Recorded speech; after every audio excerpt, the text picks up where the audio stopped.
Olá, seja bem-vindo a mais um episódio do podcast Papo de Agroinvestidor. Meu nome é Alan Paixão. Meu nome é Lucas Cândido, eu sou especialista em investimentos com commodities agrícolas. E o nosso tema de hoje é como usar os contratos de commodities agrícolas para lucrar na bolsa.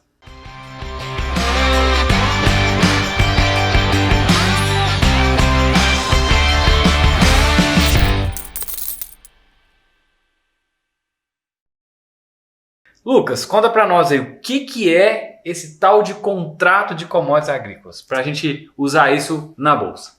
Certo, então eles são ferramentas, né? Em primeiro lugar, eles são ferramentas que podem nos ajudar a fazer algumas coisas, certo? Então, e existem várias dessas ferramentas. Existem os contratos futuros, existem os contratos de opções, existem os contratos de NDF, de swaps, mas os mais utilizados realmente são os contratos futuros e de opções. E todos esses contratos que você citou é utilizado para commodities agrícolas. Sim, é possível usar todos eles para as commodities agrícolas. E os dois mais usuais? São os contratos futuros e os contratos de opções. Entendi. E quando você disse que isso é uma ferramenta, né, o que é exatamente ser uma ferramenta para operar commodities na bolsa? Beleza.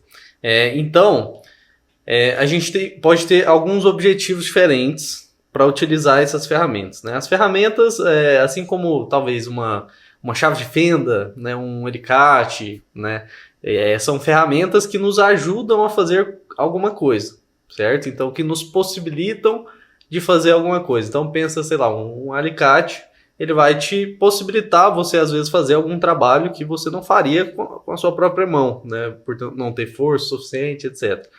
As ferramentas da bolsa, né, os contratos de commodities, também são da mesma forma. Eles nos possibilitam fazer algumas coisas. Que coisas são essas?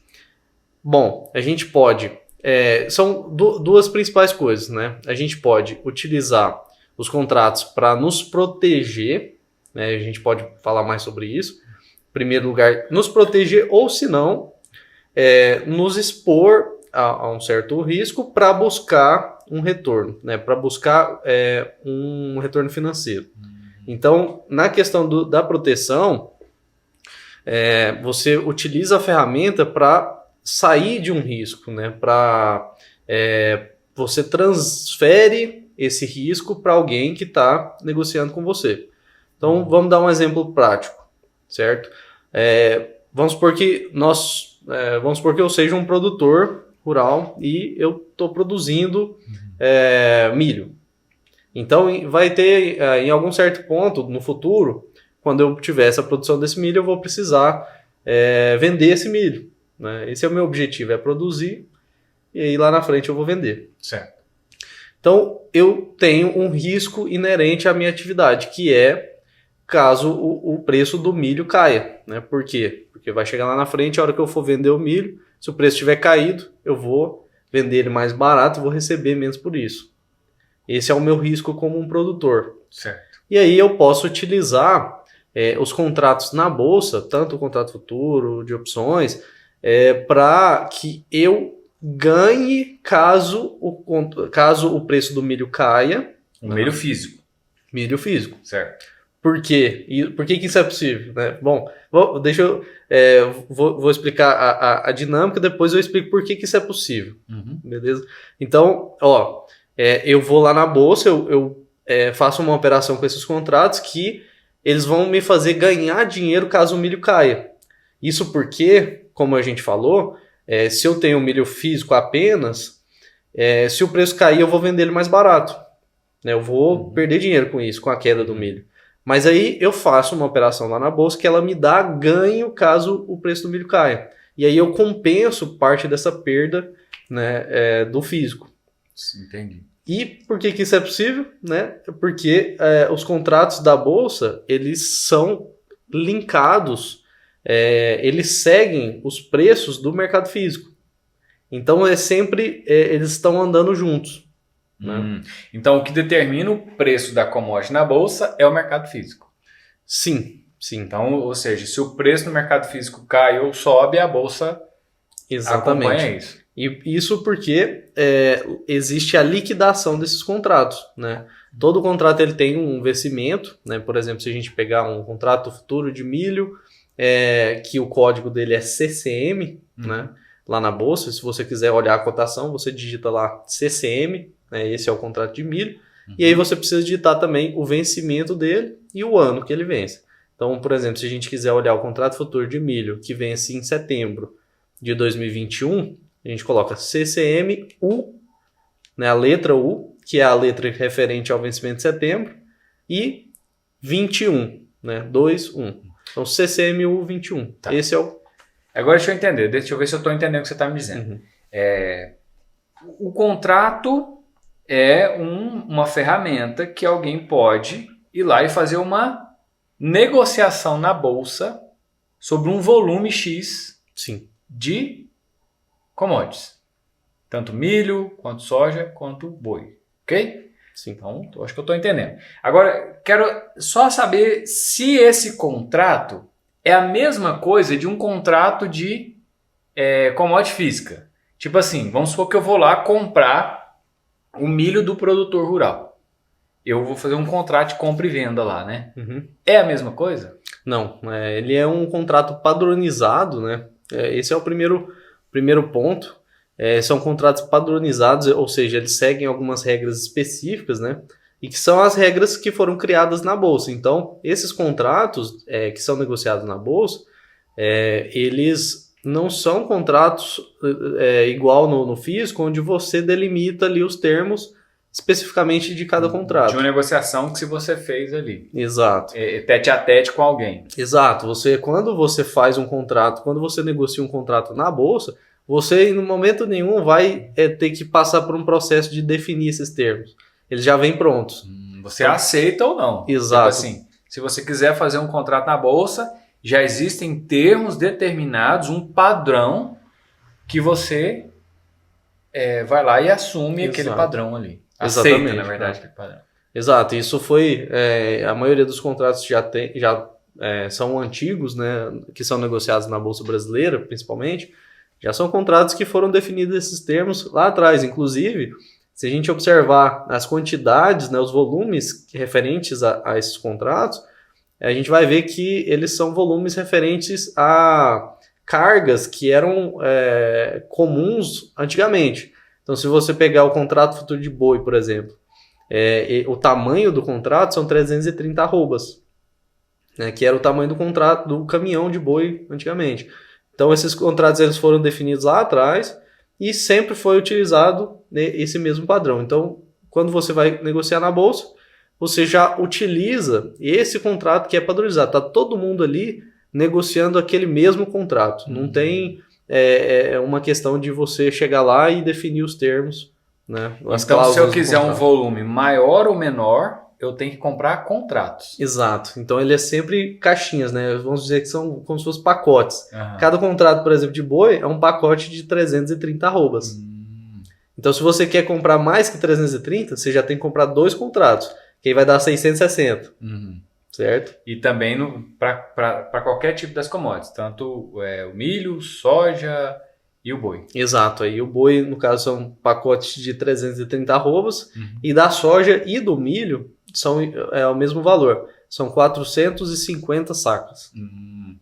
Então, mas esse documento, quando eu perguntei para você em relação se é igual a um contrato físico lá, das commodities físicas, ele se assemelha a um contrato mesmo. Ele tem cláusulas, tem tudo isso ali, nesse caso ele é parecido. Sim, você que está nos ouvindo, inclusive, você pode entrar lá no site da B3, né, que é a Bolsa Brasileira, e você consegue consultar esse contrato mesmo. Você consegue baixar um PDF lá no seu computador que tem todas as cláusulas desse contrato. Aí lá nas cláusulas estão definidos o tamanho do contrato, né, que, por exemplo, o contrato de boi está definido 330 arrobas, está definido lá qual que vai ser a data de vencimento desse contrato. No caso dos contratos futuros, por exemplo, está definido lá também como que é o cálculo do ajuste diário desse contrato. Está todos os termos lá bem definidos, né? Inclusive a referência física né? Por exemplo, se você pegar o caso do milho, vai ser 450 sacas de milho em tal qualidade, com tal umidade, etc. Né? Então ele referencia o volume físico também. Ah, ele referencia até a qualidade do grão, é isso? Sim, exatamente. Olha que bacana. Então, nesse caso, ele se espelha realmente no físico. Então, a bolsa, ela realmente espelha o físico, mas a diferença é que lá existe um padrão. E eu não compro quantidades picadas, né? Exato. Só as quantidades já fechadas. Exato. Legal. E curiosamente, né, antigamente, esses contratos eles tinham o que a gente chama de delivery físico, né? A liquidação era física. Então, se você comprava, por exemplo, um contrato de milho de 450 sacas lá na bolsa, você levasse ele até o vencimento, você receberia a liquidação recebendo o milho físico mesmo. Então, se eu comprasse, eu ia lá e pegar o físico e levar para casa. Você tinha que ter um armazém, etc., para ser depositado, né? Entendi. Mas hoje, essa liquidação é financeira. Né? Isso facilitou muito para então, quem aí quer mora investir. a grande sacada hoje, né? Exatamente. Ainda temos liquidação financeira nos contratos de café, né? Na Bolsa Brasileira. Que é a liquidação física. Liquidação física. Então, se você, inclusive, é uma coisa que tem que se manter atento quem quiser operar com café, né? Quem quiser investir em café. Porque se você ficar comprado lá, você tem que receber o café, e se você tiver vendido lá, você tem que entregar café. Entendi. Nossa, que interessante. Então, agora que... Deixa eu ver se tudo isso está fazendo sentido. Então, antigamente, ainda existe no caso do café, que se eu comprar e liquidar aquele contrato, eu tenho que ir lá pegar o físico e carregar ele. Ponto. Isso. E alguém vai me entregar ele. Certo? Mas nesse caso, desse formato que não precisa disso, né, no caso da soja, do milho e do boi, quando eu faço essa operação, eu só estou fazendo transação financeira. Sim. Né? Sim. Tá. E como é que abre e fecha esses contratos? Por exemplo, qualquer um, a qualquer momento, eu posso, eu quero comprar um contrato lá, eu posso a qualquer momento ou tem essas aberturas e fechamentos? Como que funciona? Certo. Isso é uma dúvida bem comum, inclusive, de muitas pessoas que perguntam sempre, né, como que surgem esses contratos, né, como é que, da onde sai, né? Esse volume de commodities. Exato. Porque se a gente fizer uma comparação, por exemplo, que é uma coisa que as pessoas que já investem através da bolsa já estão mais acostumadas, né, que é com o mercado de ações. Então, o mercado de ações, como é que ele funciona? A empresa vai lá e abre capital na bolsa, ela emite suas ações lá, né? A empresa está emitindo parte dela, né, em ações. No caso das commodities, não tem ninguém que vai lá emitir, né? Não é a bolsa que emite esses contratos, né? Esses contratos, eles já têm essas cláusulas, né? Essas características já pré-definidas, e aí já está padronizado. Então a bolsa ela simplesmente cria um ambiente onde aqueles contratos eles podem ser negociados. E aí eles passam a existir apenas quando existe comprador e vendedor. Então, se duas pessoas, né, duas empresas, né, que seja, dois investidores, concordarem com a negociação de fechar um negócio em um determinado preço, esse contrato ele passa a existir. Né? Ele é como se fosse depositado nas contas de cada uma dessas pontas, da ponta compradora e da ponta vendedora. E a partir dali ele passa a fazer efeito. E quem são os principais fomentadores dessa parte de commodities na bolsa? Quem são? São pessoas físicas? São produtores rurais? São multinacionais? Quem são esses? Né? Porque para ter alguém para comprar, tem que ter alguém ali para vender. Exatamente. E nesse caso a gente está falando de intenção de compra e venda só, né? É só a intenção. Eu falo assim, não, eu acho que o milho... Deixa eu ver se eu estou entendendo. Eu vou lá e falo assim, eu acho que o milho vai subir, né? E eu quero, então, vender o meu milho aqui agora um pouco mais barato, me liquidar, né? Eu quero abrir um contrato aqui, eu quero vender milho. Aí a pessoa está do outro lado e fala, opa, eu vejo uma oportunidade. e ela vai lá e compra aquele contrato que eu vendi. Então eu vendi um contrato, ela vai comprar outro contrato de lá, né? Uhum. Então quem são as pessoas que vão lá e põem esses contratos assim? Da onde surge essa maior volume de commodities ali, virtuais, né? Vamos chamar assim, na bolsa? Perfeito. Os contratos, eles vão passar a surgir a partir do momento onde tem essa negociação, o fechamento desse negócio. Então ninguém coloca ele no mercado. Ele simplesmente passa a existir a partir do momento onde duas pessoas concordam em fechar em um determinado preço. Mas aí que tá, igual você falou, né? Da onde vem essa motivação, né, de se negociar? Porque existem vários objetivos diferentes para se negociar esses contratos. Uhum. Né? E é por isso que sempre tem compradores e vendedores, né? Tem um cara querendo comprar, outro querendo vender, né? E então funciona assim.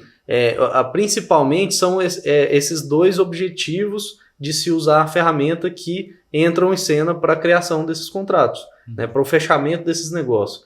Que sempre vai ter pessoas querendo se proteger e pessoas querendo ganhar dinheiro, querendo especular, né? Uhum. Então, você tem, às vezes, um lado ali que está vendendo um contrato, que às vezes, um produtor que precisa se proteger da oscilação do preço e ele já tem o físico. Ou, se não, pode ser também desse lado, que é o chamado hedge. Uhum. Né? Esse é o chamado hedge, é você negociar o contrato de modo a se proteger porque você já tem uma exposição no físico. Então, pensa o produtor ele produz e vende lá na frente. Então, se cair o preço, ele vai sofrer com isso, né? Ele vai ter perdas. No caso da trading, da cooperativa, também da mesma forma. Elas não produzem, mas elas compram do produtor para, às vezes, exportar ou para esmagar, né? No caso da soja, por exemplo, para industrializar. Exatamente.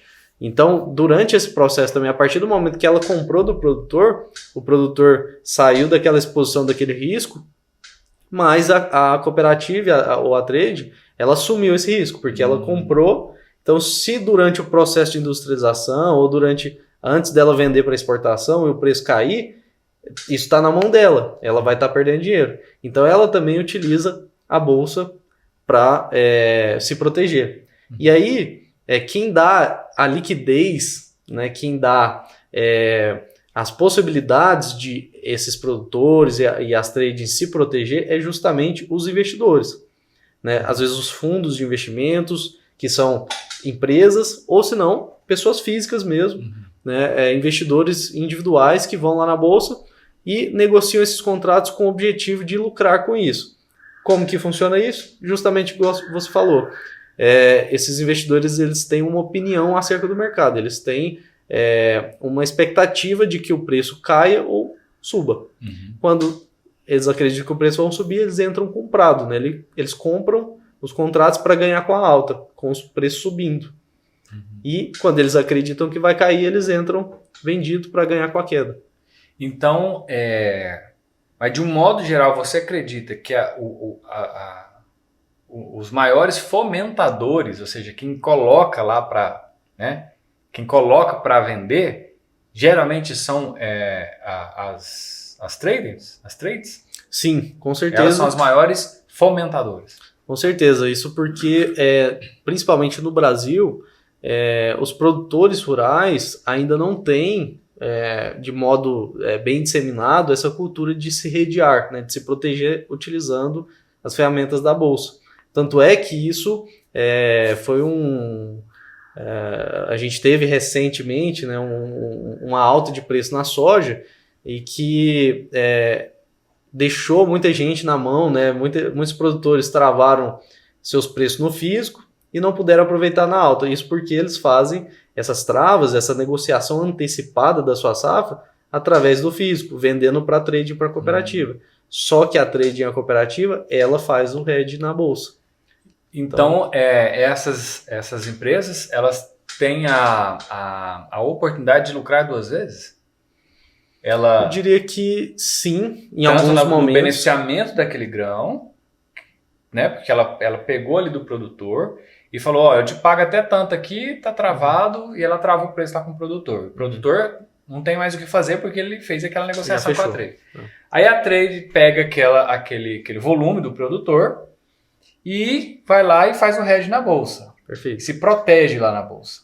Sim. E aí ela pode ou se proteger porque caiu e aí ela tá segura, ou ela pode ganhar com a alta. Então, essa é a questão, isso vai depender da ferramenta que for utilizada. Se for com os contratos de opções, perfeito, a trade vai participar dessa alta e o produtor não vai.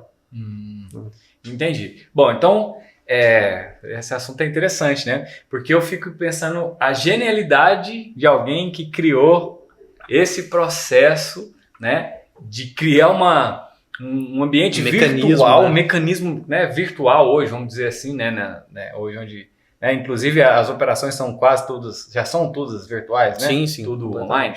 Então, de poder fazer essa transação sem existir ali o físico, né? Isso é uma grande vantagem, inclusive, para quem deseja investir, né, deseja operar commodities agrícolas na bolsa, porque isso está muito acessível. De casa mesmo, você só precisa de um dispositivo, né, conectado à internet, um celular, um notebook, e você consegue operar, fazer esses investimentos e lucrar, por exemplo, investindo em commodities agrícolas na bolsa. Né? Então, qualquer pessoa, né, que queira investir em commodities, ela não precisa ter um armazém, ela não precisa ter um caminhão, ela não precisa sequer plantar soja, ou milho, ou criar boi, né? Então, ou seja, se ela tem a intenção de comprar, né? Lucas, como que dentro desse cenário de investir em commodities agrícolas na bolsa, usando os contratos, né, que é o que a gente está falando aqui nesse bate-papo de hoje, como que a pessoa pode se sentir segura, desde confiar na instituição da bolsa, até sendo, né, até conhecendo a parte do agro, ou seja, sendo uma pessoa, um profissional do agro, conhecendo sobre o mercado do agro, né? Como que isso gera segurança para essa pessoa? Certo, a bolsa, ela nos dá uma segurança, pois ela é um ambiente regulado, né? Um ambiente criado e controlado, né? Fiscalizado, etc. Isso eu acho que é o primeiro ponto, né, em relação à segurança, porque existe até aquela famosa frase, né, que na bolsa não existe calote. Então, todos os contratos que são negociados dentro do ambiente da bolsa, eles são executados em relação, né, em função daquelas regras do contrato, e a bolsa ela funciona como se fosse um juiz, né, garantindo que ambas as partes elas vão ter o capital necessário para arcar com suas obrigações do contrato, né? E ela vai garantir fazendo já toda essa intermediação dos negócios. É como se ela fosse um banco. Vamos pensar, não quer dizer que ela seja um banco, sim, mas é como se ela fosse uma instituição tão séria como um banco, sim, que a pessoa pode confiar, que é regida pelas leis federais, sim, e mundiais de qual que é a instituição que rege a bolsa. Então, a bolsa ela está inserida dentro do sistema financeiro nacional como os bancos. Então, se você que está ouvindo, você confia no seu banco para fazer uma transferência bancária, por exemplo, é da mesma forma com a bolsa. Então, a bolsa ela está sendo fiscalizada pela CVM, né, pelo Banco Central. Então, está tudo dentro do guarda-chuva ali do sistema financeiro nacional. Então, isso garante essa segurança ao se fazer os investimentos através da bolsa. Inclusive, as empresas, né, as grandes empresas, as multinacionais, elas confiam na bolsa para abrir o seu capital lá, né? Então, existe um processo, né, onde as empresas elas vão buscar financiamento, elas vão buscar capital, né, para investir nos seus projetos através da bolsa. Então, ela vai lá na bolsa, ela abre o capital, ela disponibiliza suas ações para serem negociadas, e aí, justamente confiando nesse ambiente controlado, né, e assegurado que vai ser tudo correto. Até o próprio governo também, né, confia na bolsa para a intermediação ali da negociação de títulos soberanos, né? Então, realmente é um ambiente que traz essa segurança. As grandes traders, né, como a gente estava falando aqui antes, elas utilizam inclusive a própria bolsa para se proteger, para fazer a comercialização ali de commodities agrícolas. Perfeito. Então isso é onde pode, então, a gente entender que a bolsa é um lugar seguro. Ótimo. Sim. E sobre a pessoa ter esse conhecimento do agro, né? O que isso dá vantagem e segurança para a pessoa? Perfeito. Bom, quem se você está inserido no agro, né, você já tem um conhecimento em relação ao funcionamento das commodities, né, as expectativas de tendências de preços, né, dessas commodities. Isso com certeza dá uma segurança para quem é do agro para fazer esses investimentos de uma forma, entendendo como é que funciona. Né? Então, o conhecimento, ele traz segurança, ele te traz previsibilidade. Muito bom. Então, a gente entendeu que existe essa segurança por causa desses dois pontos, ou seja, a bolsa é uma instituição séria e o seu conhecimento do agro pode proporcionar, né, essa segurança também por conhecer o mercado do agro, das dinâmicas das commodities. Agora, dentro desse cenário aí de conhecer as dinâmicas da commodity, o cara sendo do agro, né?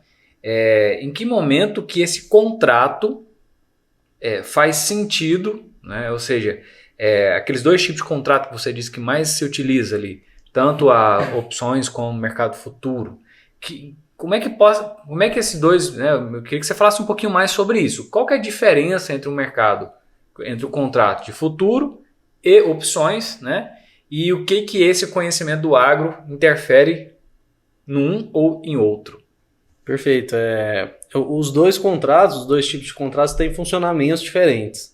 Né? Então, a gente pode dizer de forma simplificada assim, que a opção ela assim como o contrato futuro é um derivado, né, o que a gente chama de derivativo, né? Ele é um derivativo do mercado físico. Então, o contrato futuro de boi, ele é um derivado do mercado físico de boi. Então, ele segue os preços ali do mercado físico de boi. E aí, o contrato de opção, ele é um derivado do contrato futuro. Então, é um derivativo do derivativo, vamos dizer assim. Entendi. Né? Então, eles têm funcionamentos diferentes. E só para ficar claro, ver se eu estou entendendo, sim. Derivativo é alguma coisa que vem de um lugar do outro, ele deriva dali, né? Perfeito. Então, todo só mundo... para eu entender se eu estou entendendo mesmo, se isso é o derivativo. Então, é um nome complicado, mas o conceito é bem simples. É só você pensar... você já ouviu falar que o queijo, por exemplo, ele é um derivado do leite. Né? Todo mundo sabe disso. Então, um derivado é algo que vem daquilo. Né? O queijo, ele vem do leite. Então, o contrato futuro, ele vem do mercado físico. Né? E aí, o contrato de opção, ele vem do contrato futuro. Ele é um direito de negociar o contrato futuro. Então, existem diferenças, né, no funcionamento desses contratos, e aí não existe o melhor ou o pior. Né? Não existe falar que o contrato futuro é melhor do que o contrato de opções, ou que o contrato de opções é melhor que o contrato futuro. Isso não existe. Porque em determinadas situações vai ser mais vantajoso você utilizar o contrato futuro e em outras o contrato de opções. Né? Vai da sua necessidade, do seu perfil, do seu objetivo. Né? E existem vários fatores que entram nessa decisão de concluir ali qual que é o contrato que você deve usar naquela situação. E qual que é a diferença entre o contrato futuro e o contrato de opções? Certo. Bom, a principal diferença é que o contrato futuro ele tem os chamados ajustes diários. Né? O que são os ajustes diários? Quando você compra um contrato futuro, você entra comprado, por exemplo, vamos pensar numa situação prática aqui, real. Né?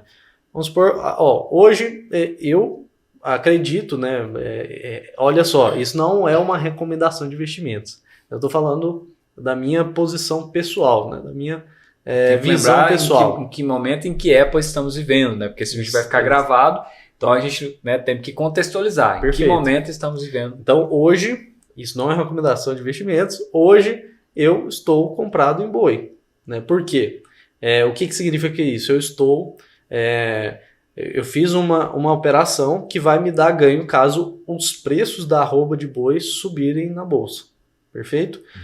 E aí, no contrato, vamos supor que eu tenho essa opinião, o que eu faço para para ganhar dinheiro com a alta do boi na bolsa com os contratos futuros.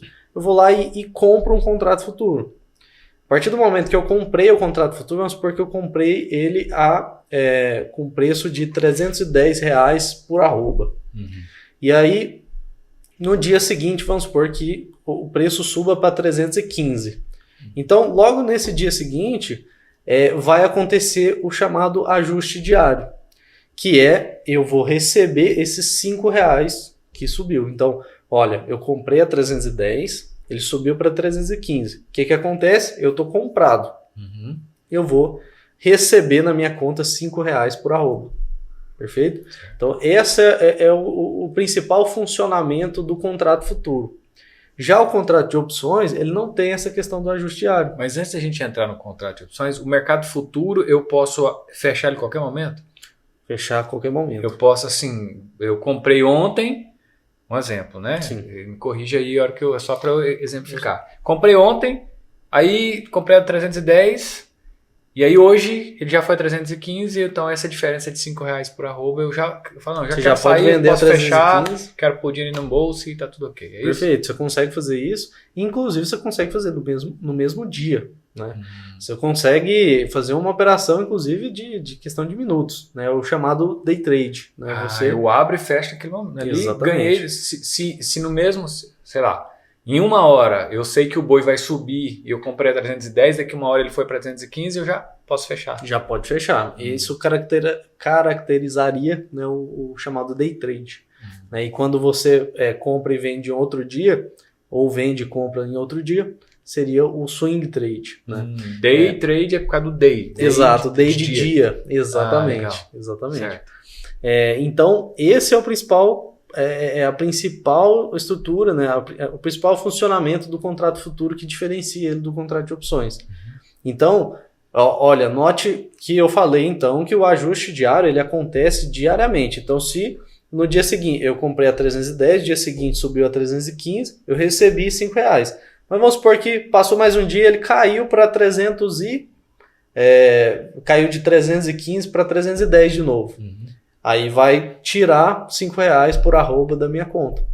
Então, justamente por essa dinâmica dos ajustes diários, todo dia ficar entrando e tirando dinheiro da sua conta, você tem que estar com um valor reservado em caixa, né, para você arcar com esses ajustes diários que podem ser negativos, que pode ser de você. Caso você está comprado no boi achando que vai subir, se cair, você vai perder dinheiro. Né? Você vai ter que pagar esses ajustes. Então, se ele chegou no 310 e ele caiu para 305, eu vou ficar no negativo R$5. Exatamente.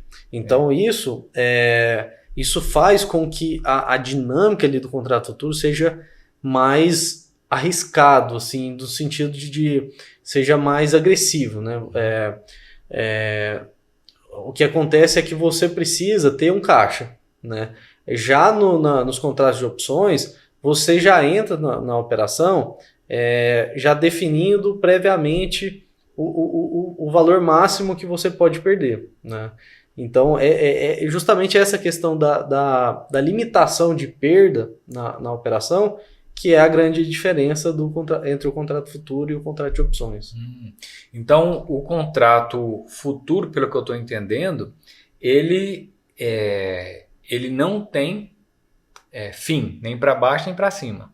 É isso? Perfeito. Você não tem como travar nem embaixo nem em cima. Perfeito. Você simplesmente segue o mercado. Ou seja, eu entrei no futuro, eu estou livre para cima e eu estou livre para baixo. Exatamente. Então não tem nada que me segura nem em cima nem embaixo, é isso? Exatamente. Já o opções é o contrário. Eu já sei que eu posso ir até um determinado ponto, ou seja, um limite máximo de ganho e um limite... Depende das opções que você for fazer, da estrutura que você for montar. Se você fizer apenas uma opção simples, né?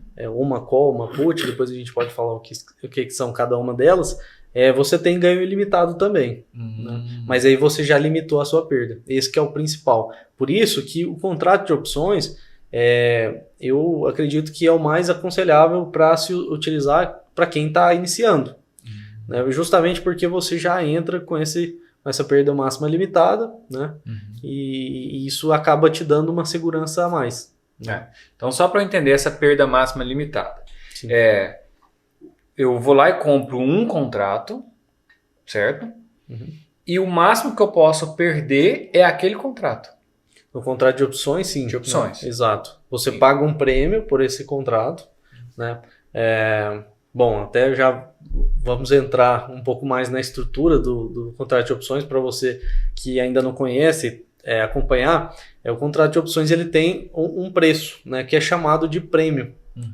Né? Então, para você negociar ele, você, ao invés de ter os ajustes diários, que é o do contrato futuro, que a gente falou, né, que você entra posicionado e você tem os ajustes todo dia, né, ganhando ou perdendo dinheiro, no caso do contrato de opções, você paga só o prêmio. Né? Você vai pagar um valor para você ter um direito.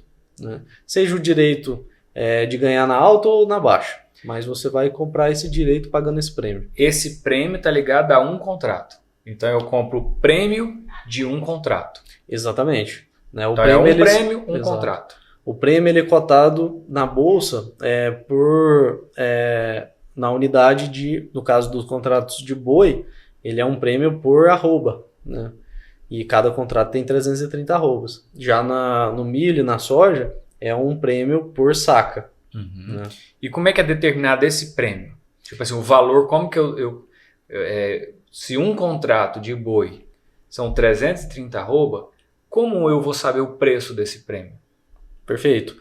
Esse preço, ele vem de oferta e demanda. Né? Então, da mesma forma que o contrato futuro, que passa a existir a partir do momento onde tem um fechamento de um negócio, o contrato de opções é da mesma forma. Então, se você quer, por exemplo, utilizar um contrato de opções para você ganhar com a alta do boi, né? Uhum.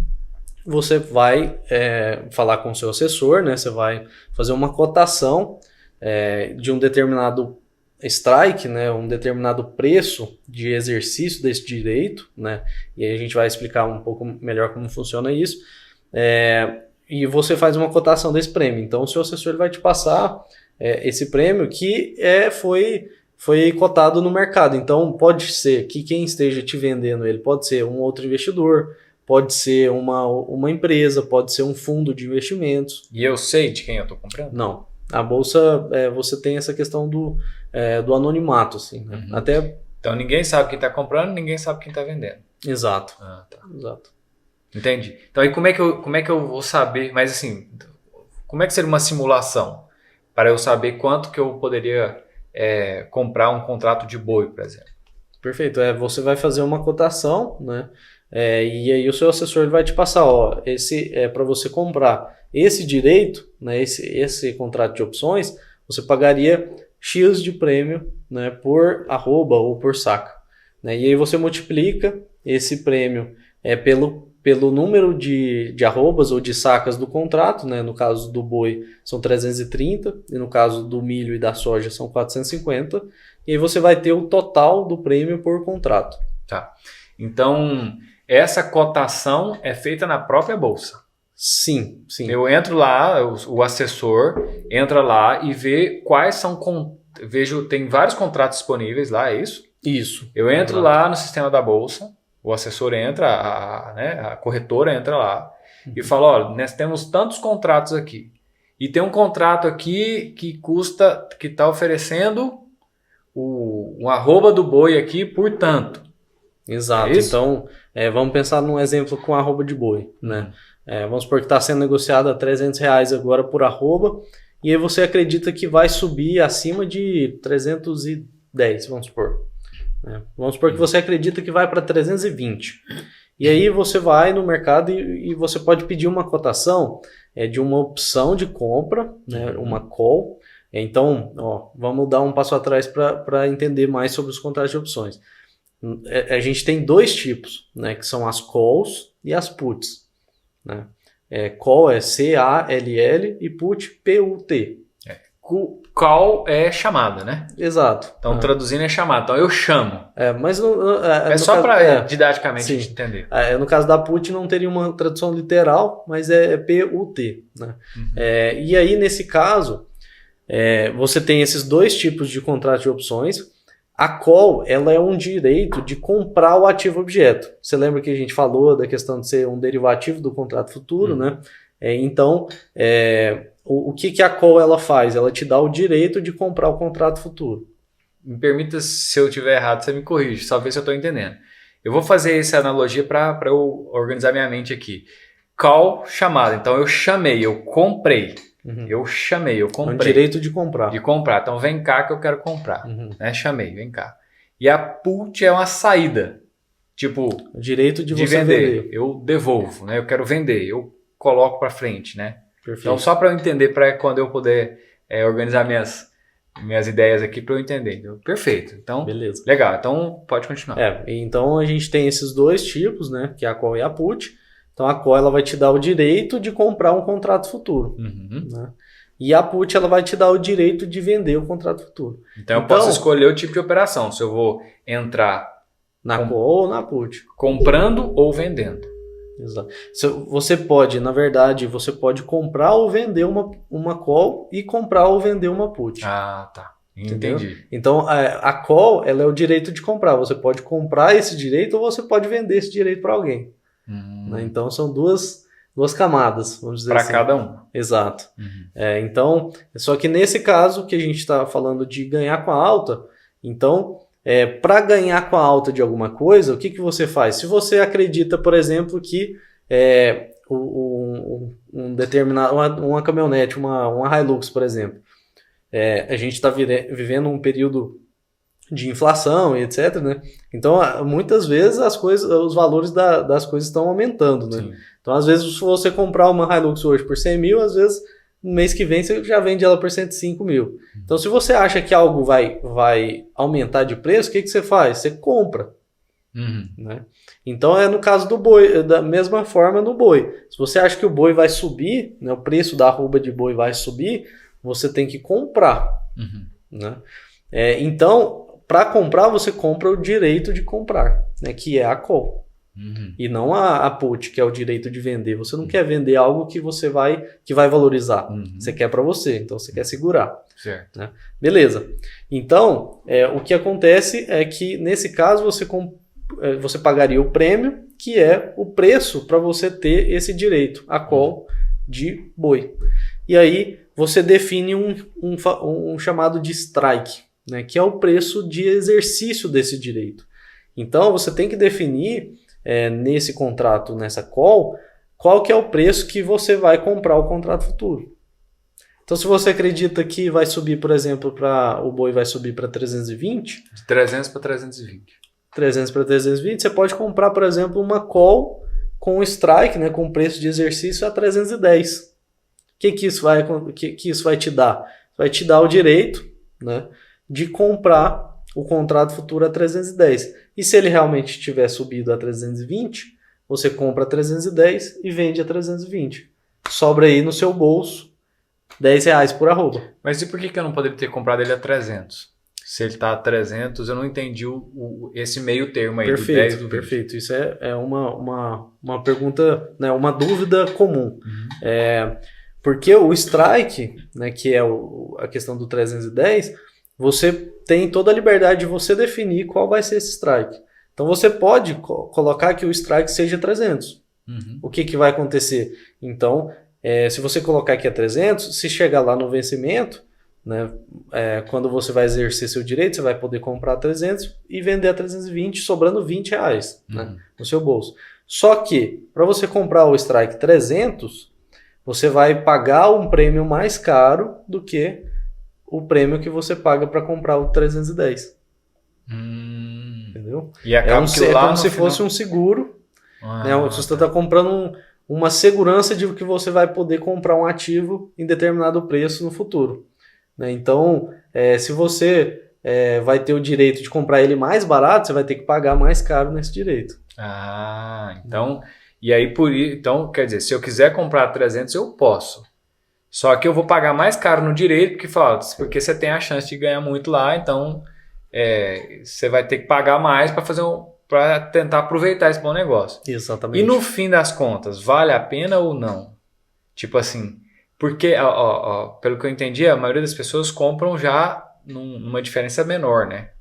É isso? Sim. Igual você citou o 310, para que eu não pague mais caro pelos 300? Perfeito. Não pague mais caro pelo direito dos 300. Perfeito.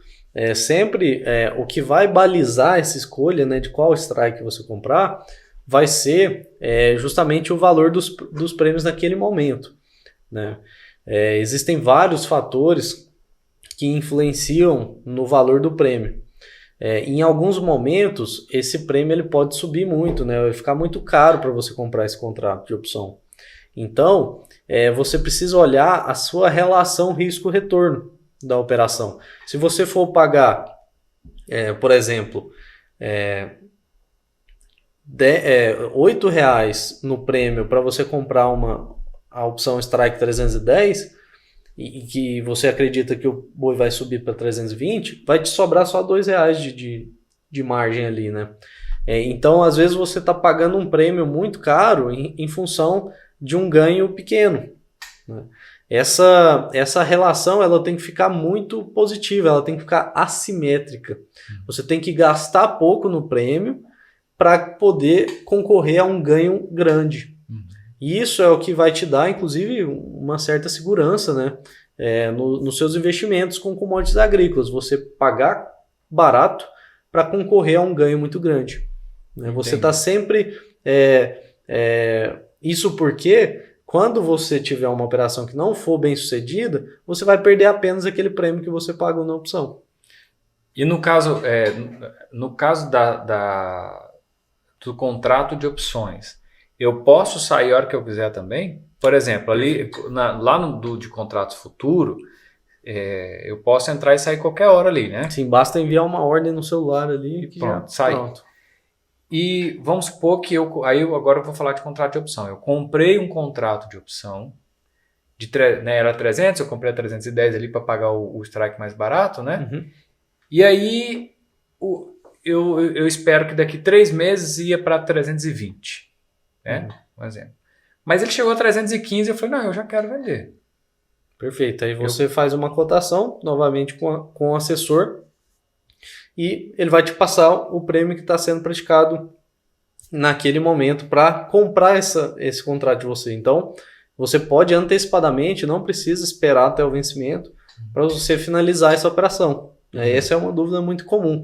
Inclusive, muita gente vai fazer pela primeira vez ali, né? Uhum. E a gente passa as cotações, né? Os assessores passam as cotações e muitas vezes o investidor ele fica na dúvida, né? Será que eu vou ter que esperar até o vencimento para mim sair dessa operação? E se o boi subir antes do vencimento, eu saio, não saio? Dá para sair, não dá? Né?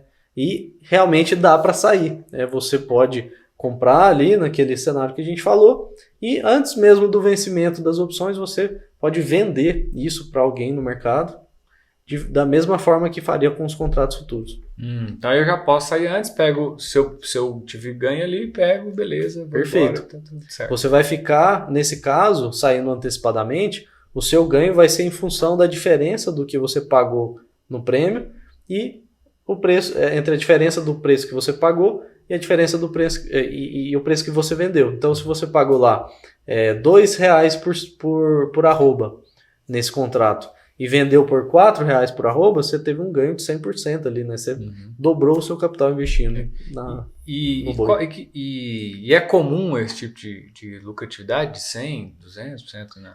Sim, essa é uma grande vantagem como investimento das commodities agrícolas. Isso porque é um mercado que tem uma certa volatilidade, né? E a volatilidade ela nos dá a possibilidade de ter ganhos relevantes. E tem também a questão da alavancagem, né? Porque a gente está falando aqui, por exemplo, esse contrato de boi que a gente está falando que hoje, nessas cotações atuais e o tamanho de 330 arrobas, isso dá um contrato de cerca de R$100 mil. Né? Só que você precisa de muito menos dinheiro que isso para poder estar investindo num contrato desse tamanho. Se eu fosse comprar o boi físico, ele custaria 100 mil. Se você fosse comprar o caminhão ali físico, né, com 330 arrobas de boi, estaria próximo dos 100 mil reais hoje com essa cotação da arroba em cerca de R$300 por arroba, né? Mas para você negociar com os contratos de opções, às vezes dependendo do strike, você pode gastar ali R$2.000, R$3.000 para negociar um volume de 100 mil. Né? E aí o seu ganho ele vai ser em função em cima dos 100 mil e não em cima apenas dos 2, 3 mil que você está utilizando para fazer o investimento. Interessante. Lucas, e dentro dessas duas opções, né? Contrato futuro, contrato de opções, em que momento é mais indicado, para quem, em que estágio, como que funciona? O que você pode dizer para nós? Perfeito, eu diria que os contratos futuros, né? Vamos começar pelos contratos de opções, na verdade. Se você é iniciante, se você está começando a investir agora, vai para os contratos de opções que não tem erro, né? Porque é mais previsível, né? Você consegue, já entra nas operações com o máximo de perda já limitado, né? E já conhecido, você já sabe qual que é o máximo de perda e tudo é mais controlado. Nos contratos futuros, eu recomendo apenas para iniciar, né? Para utilizar essa ferramenta, apenas quem já está mais familiarizado com a dinâmica dos preços, né, com a volatilidade daquele ativo que você vai negociar, seja o boi, seja o milho, a soja, né, ou o café, inclusive. Né, o café, principalmente, merece muita atenção, né, em relação ao delivery físico, né, que a gente falou. Né, a questão de você ter que tomar muito cuidado com isso. Então, os contratos futuros, eles exigem até mais acompanhar de perto, né? Você está disponível para poder, às vezes acontece uma mudança rápida no mercado, você tem que estar preparado para poder estar negociando, né? Os contratos de opções não, é mais tranquilo, né? Não tem essa questão, essa dinâmica, até porque a negociação é através de uma mesa, né? Através do seu assessor. Você não consegue enviar as ordens através do home broker no celular. No contrato de opções. Exato. Mas contrato futuro, sim. Contrato futuro, sim. Então, o contrato de opções, vamos pensar que é um caminho mais tranquilo, né? É um caminho onde você consegue gerenciar os riscos. Gerenciar melhor, né? Tudo mais tranquilo. Né? Contrato futuro já é para quem já está mais com mais experiência. Entendi. Então, em resumo, o contrato de opções para você que está começando, né? Você tem mais segurança porque você sabe o risco de perda ali, né? Você tem um já risco pré-definido, então você sabe o máximo que você pode perder e você determina isso, ou seja, você mesmo escolhe, o máximo que se não der certo, né? E se tudo der errado, o máximo que eu posso perder, isso aqui já está sabendo de tudo. E são contratos, ou seja, relativamente pequenos, né? Que dá para você investir com pouco, né? Pelo que eu entendi. Sim. E os contratos futuros, eles não têm muito limite e exigem mais tempo e dedicação. Sim. Ou seja, se você quer ter mais tranquilidade e lucratividade e com menos energia, com menos tempo, contrate opções. Se você já é mais avançadinho, se você já entende mais essas nuances, tem tempo para ficar cuidando dessa alta e baixa, contrato futuro. É isso? Perfeito, é isso aí. Bom, então o bate-papo hoje foi bacana, né? A gente entendeu aqui com o Lucas, que é especialista em commodities agrícolas, investimento em commodities agrícolas na Bolsa, e a gente entendeu como usar os contratos de commodities agrícolas para lucrar na Bolsa. Considerações finais, Lucas? Perfeito, foi um prazer falar sobre o assunto e assim, a dica do dia se você deseja, né, começar a investir em commodities, vai pelo, né, você está iniciando agora, vai pelo caminho ali dos contratos de opções que realmente vai te dar mais segurança para você começar da forma correta. Né? E contratos futuros, a pessoa tem que estudar mais um pouco, né, exatamente, pegar uma experiência primeiro para depois partir para os contratos futuros. Muito bom, então esse foi mais um episódio do Papo de Agroinvestidor. Um grande abraço e bons negócios. Abraço, bons negócios.